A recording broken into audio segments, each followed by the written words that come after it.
আর্যিকর আন্দোলনের অন্যতম মুখ ডক্টর সুবর্ণ গোস্বামী, যে কিন্তু তাকে ইতিমধ্যে স্বাস্থ্য ভবন থেকে একেবারে সরাসরি বদলি এবং পদের অবনতি হয়েছে। তাকে ইতিমধ্যে কিন্তু যেমনটা জানা যাচ্ছে স্বাস্থ্য ভবনের বিজ্ঞপ্তি অনুযায়ী তাকে দার্জিলিংয়ে ট্রান্সফার অর্থাৎ বদলি করা হয়েছে। এ বিষয়ে কিভাবে দেখছেন জয়েন্ট প্ল্যাটফর্ম অফ ডক্টরসের সদস্য উৎপল ব্যানার্জি, আপনাদেরকে সরাসরি শোনাবো। ডক্টর সুবর্ণ গোস্বামী, যিনি বাংলার অভয়াদের বিচারের জন্য আন্দোলনের একজন অগ্রণী সৈনিক এবং বাংলার স্বাস্থ্য দপ্তরের সার্বিক দুর্নীতি, দুর্বৃত্ত, থ্রেড কালচার এবং এই ধরনের অনাচারগুলির বিরুদ্ধে একজন ধারাবাহিক নিরলস যোদ্ধা, তাকে আজ সকালে শুধু তার জন্য একটি আদেশনামা বের করে স্বাস্থ্য দপ্তর তাকে বর্ধমান থেকে দার্জিলিং টিবি হাসপাতালে বদলি করেছেন। প্রসঙ্গত, এই সময়কালের মধ্যে ডক্টর গোস্বামীকে 8 বার বদলি করা হয়েছে। এর মধ্যে একই সমতুল্য পদে 5 বার বদলি করা হয়েছে।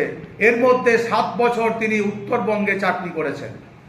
আমরা এই বদলির আদেশনামাকে চূড়ান্ত প্রতিহিংসাপরায়ণ বলে মনে করি এবং এই আদেশনামাকে নিন্দা জানাচ্ছি জয়েন্ট প্ল্যাটফর্ম অফ ডক্টরসের পক্ষ থেকে।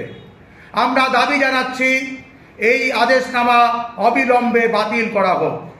আমরা মনে করি শিরদাঁড়া সোজা রেখে বাংলার অভয়াদের জন্য বিচারের জন্য যে আন্দোলন এবং যে সার্বিক অনাচারের বিরুদ্ধে আমাদের যে আন্দোলন, সেই আন্দোলন আরও জোরদার হবে।